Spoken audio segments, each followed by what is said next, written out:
एक बड़ी पुरानी कहावत है, अधजल गगरी छलकत जाए, वही हुआ है यूके के साथ। यूके की 45 दिनों के लिए बनी पीएम लिज ट्रस के साथ। विंस्टन चर्चिल, ये शख्स बहुत खास है भारत के लिए। इसने द्वितीय विश्व युद्ध के समय भारत के लिए कहा था, ये आपको बता दें उस समय इंग्लैंड का प्रधानमंत्री था, एक कूटनीतिज्ञ माना जाता था, एक ऐसा शख्स माना जाता था जो कि बहुत खुलकर बोलता है, सेना में अधिकारी भी था, इतिहासकार, लेखक, कलाकार और सबसे बड़ी बात, एकमात्र ऐसा प्रधानमंत्री जिसे नोबेल पुरस्कार से सम्मानित किया गया था। इस शख्स ने भारत के लिए जो भविष्यवाणियां की थी, वो सारी भविष्यवाणियां उल्टा ब्रिटेन के साथ होने लगी। जो इसने भारत के लिए कहा था एकदम से अक्षरशः वो सब कुछ अभी हो रहा है ब्रिटेन के साथ। जानेंगे 24 घंटे में क्या नया खेल हुआ है यूके में। पीएम ट्रूस को इस्तीफा देना पड़ा है और इस पर रूस ने क्यों कह दिया कि बहुत बड़ी कलंक है। जानेंगे जियोपॉलिटिक्स में क्या कुछ चल रहा है।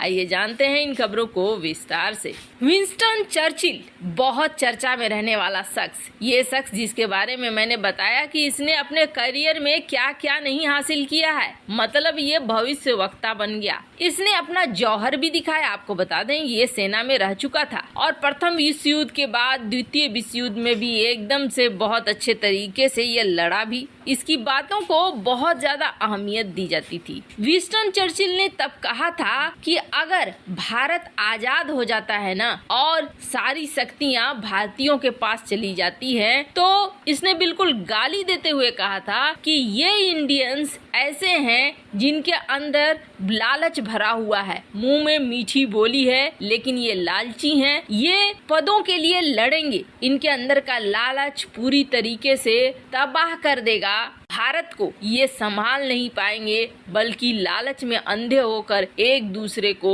मार देंगे और भारत का अस्तित्व खत्म कर देंगे। भारतीयों के प्रति ये नजरिया था। चर्चिल ये मानता था कि भारत के लोग शासन करने लायक लोग नहीं है, लेकिन चर्चिल का ये भविष्यवाणी खुद उसके यूके में ही फिट बैठती हुई दिख रही है। अब क्या हुआ है, 45 दिन के बाद लिज ट्रस ने इस्तीफा दे दिया। ये तो पता ही था कि लिज ट्रस इस्तीफा देगी। वैसे आपको बता दें एक बड़ा मजेदार वाकया हुआ है। अमेरिकी मीडिया ने ये तय करने के लिए कि लिज ट्रस सरकार कितने दिनों में जाती है, पत्ता गोभी को रखा था सैंपल के तौर पर, एक तरफ पत्ता गोभी और एक तरफ लिज ट्रस सरकार के दिन कि कौन जल्दी गिरता है, पत्ता गोभी जल्दी सड़ती है या लिज ट्रस सरकार जल्दी जाती है। और एकदम से सुखद आश्चर्य है कि पत्ता गोभी जल्दी नहीं सड़ी लेकिन लिज ट्रस की सरकार चली गई है। इसलिए अभी सोशल मीडिया में पत्ता गोभी की जय, पत्ता गोभी की जय बहुत ज्यादा हो रहा है।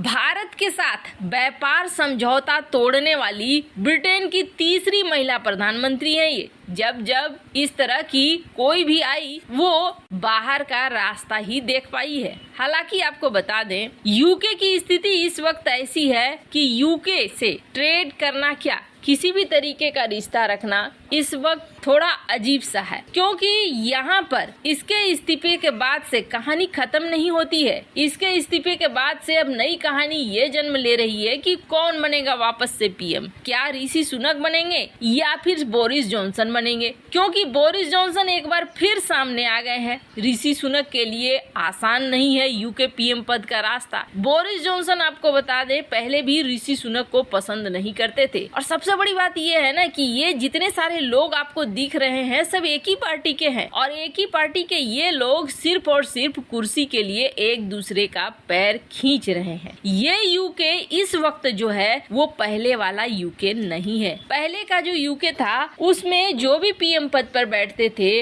वो अपने देश को पहले देखते थे और देश के आगे कुछ नहीं देखते थे। यही वजह था ये देश बहुत जल्दी विकसित भी कर गए। लेकिन अभी के जो हालात हैं, खुद कंजर्वेटिव पार्टी के अंदर आपस में चल रही है लड़ाई और इस आपस की लड़ाई में फिर से एक बार बोरिस जॉनसन भी शामिल हो रहे हैं कि हाँ मैं भी बनूंगा, मैं पीएम मुझे बना दो। हालांकि माना जा रहा है कि जिस तरीके की वित्तीय स्थिति इस वक्त है, यूके की आर्थिक तौर पर बहुत बड़ी बदहाली है और एक विकसित देश से विकासशील देश की श्रेणी में जा रहा है यूके। वैसे में ऋषि सुनक को ही लाया जाएगा क्योंकि आर्थिक मामलों का जानकार माना जाता है ऋषि सुनक को। पर हाँ, इतना जरूर तय हो गया है कि लिज ट्रस सरकार आई और गई और बहुत सारा कबाड़ा और कचरा करके गई। पर हाँ, चर्चिल की भविष्यवाणी जो भारत के लिए की गई थी वो इस वक्त देखने को मिल रही है यूके के अंदर कि कैसे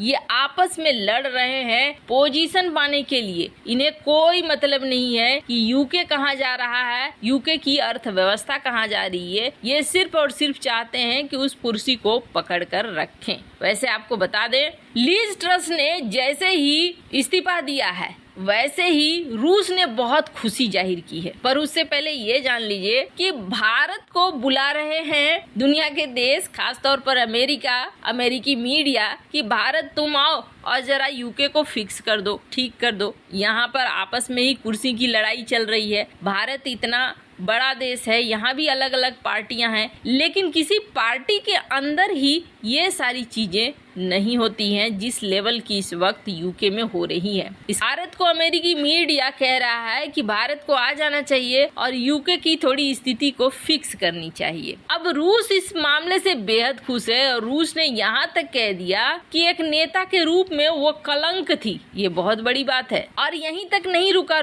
रूस के विदेश मंत्रालय ने ये भी कह दिया लिज ट्रस को उनकी विनाशकारी निरक्षरता के लिए दुनिया याद रखेगी। अब ऐसी कौन सी पढ़ाई है, तो आपको बता दें ये जो डिग्री इन्होंने हासिल करी विनाशकारी निरक्षरता की, ये अब आखिरकार ब्रिटेन की पीएम ने ऐसा क्या कर दिया था जिसकी वजह से ये कहा गया। तो आपको बता दें फरवरी महीने में उस समय लिज ट्रस थी विदेश मंत्री और लिज ट्रस पहुंची रूस और रूस का 2 इलाका वोरोनिस और रोस्तोव को लेकर ऐसी कंफ्यूज हो गई कि उसने वहां पर कह दिया ये तो यूक्रेन के क्षेत्र हैं। उस समय इसका बहुत मजाक बनाया गया, रूसी मीडिया द्वारा भी ट्रस का खूब मजाक बनाया गया था और इसी चीज से गुस्साए रूस ने इस बात को कहा कि लिज ट्रस नेता के रूप में एक कलंक है। खैर, इस वक्त यूके की इकोनॉमी पूरी तरीके से डामाडोल है और ऐसी स्थिति में उथल पुथल मची हुई है राजनीति, कोई भी शासन इस वक्त स्थिर नहीं है। बोरिस जॉनसन से पहले से ही लेकर लगातार देखा जा रहा है एक के बाद एक प्रधानमंत्री छोड़े जा रहे हैं। मतलब ये सचमुच में ब्रिटेन के लिए बहुत ही शर्मनाक बात है। अपने देश को संभालने के बजाय ये आपस में ही कुर्सी की लड़ाई में लड़े हुए हैं। स्क्रीन पर आप देख सकते हैं इस वक्त